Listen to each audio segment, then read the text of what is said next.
There is no sausage greater than my sausage.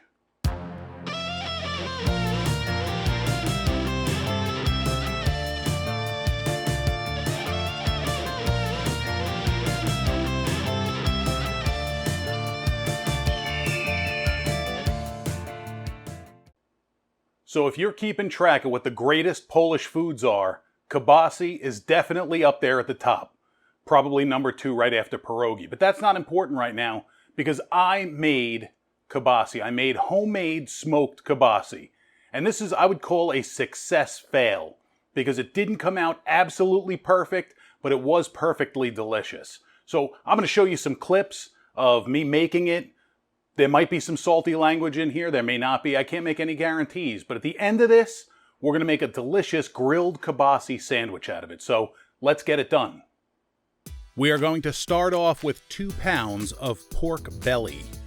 This is kind of like bacon, but not smoked or cured. We're going to cut it into 1-inch strips, just like that. And then we're going to cut our 1-inch strips into 1-inch cubes. So get it all into strips. Turn it 90 degrees, and there we go, 1-inch cubes. This is the perfect size to run through the grinder. Just like that. And we're going to throw this into a bowl, which we're going to use for our seasoning.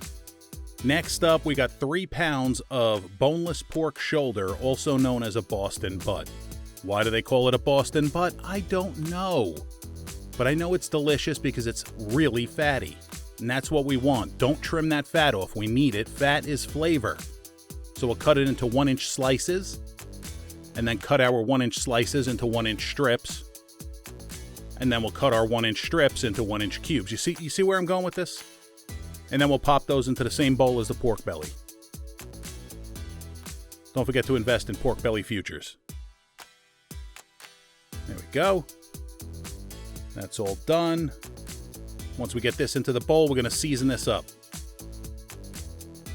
And the seasoning is the key. So we'll get that in there. And here we go. 39 grams of kosher salt. 12 grams of black pepper, freshly ground, of course.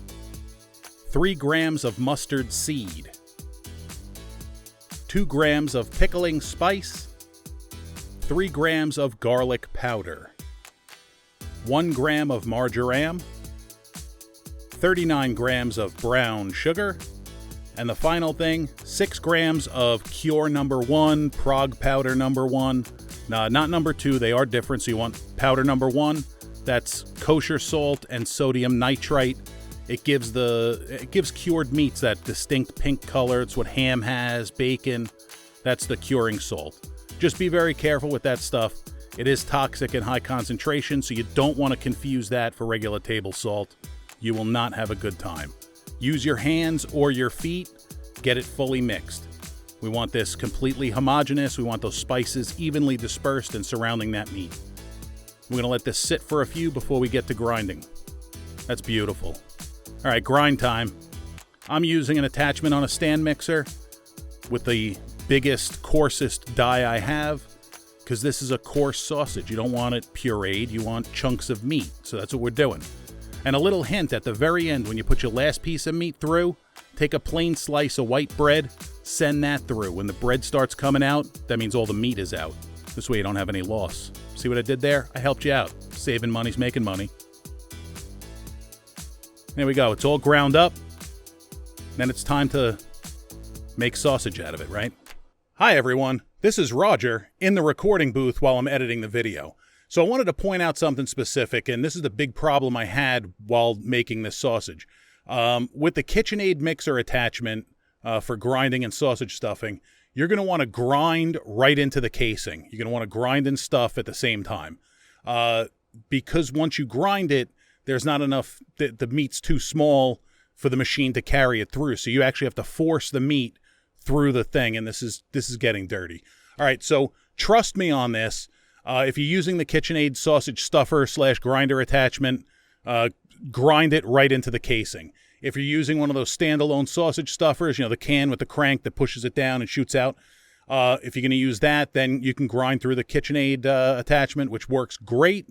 and then run it through and stuff with the canister. So that's my big takeaway from this. That's what I learned from this, the biggest thing I learned from this. So now let's get back to the regularly scheduled programming. Okay, stuffing time. Those are natural casings, natural hog casings. They come packed in salt. The link for those are going to be down below in the description.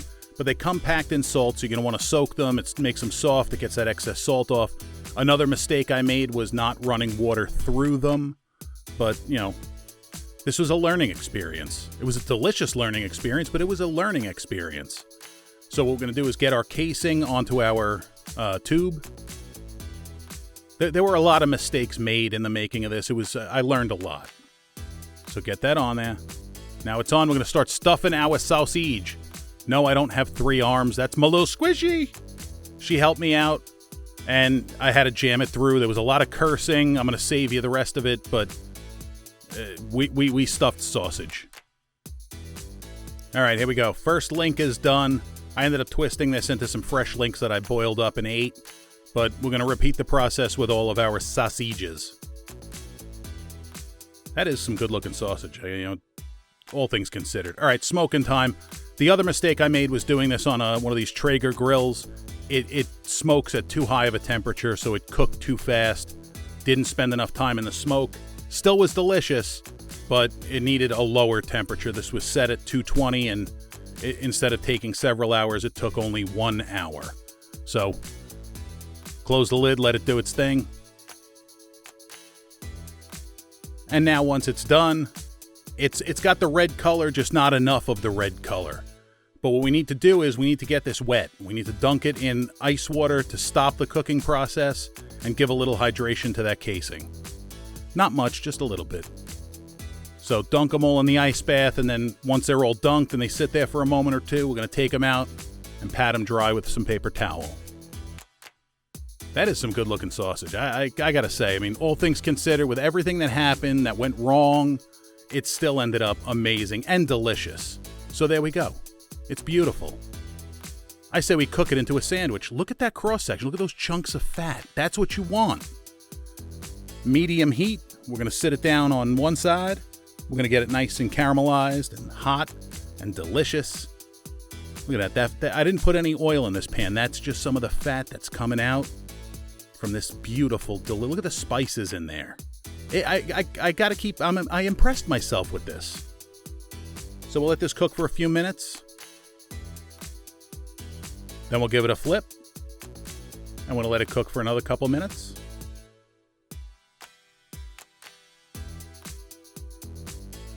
And then we'll give it a flip. We want to get this nice, hot, and little crispiness to it. That crispiness is flavor. And look at this. You're all sitting here staring at my sausage. Perverts. All right. There we go. Look at that. Getting some caramelization. It's hot. It's sizzling. It's beautiful. We got to make a sandwich out of this. Rye bread. Very important. It's got to be rye bread. Use whatever kind of rye bread you like. I'm not a big fan of seeded rye, so I went with the seedless rye. But, you know, that's my preference. We're going to lay our sausage down on there. Top it with a little bit of prepared horseradish. This is not the cream-style horseradish. This is just ground horseradish. Fun fact about horseradish, it doesn't get its heat until after you grind it. Now you learned something. Now we top it with some Polish sauerkraut.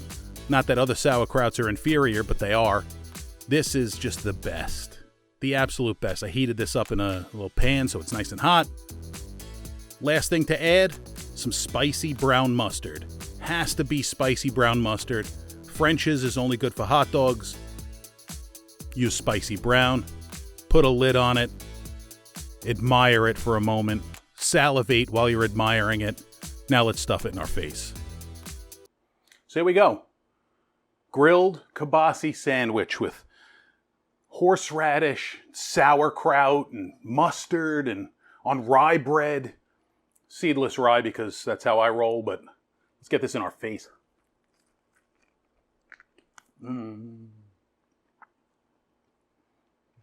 That's good. Wow, that is so good. So there you go, folks. homemade from scratch kielbasa. And this was a learning experience. Like I said, this was my first time making any kind of cased sausage, and I went big, and it was not exactly how I wanted it to happen, but it worked out deliciously. So I'm kind of proud of that. Thank you so much for watching. If you like this video, if you make this, if you have any kielbasa stories, drop them down in the comments. You want to tell me I suck? Drop that down in the comments. You got any suggestions of something you want to see me make? Drop that down in the comments. But please make sure you subscribe to the channel, hit that like button, and we'll catch you on the next one.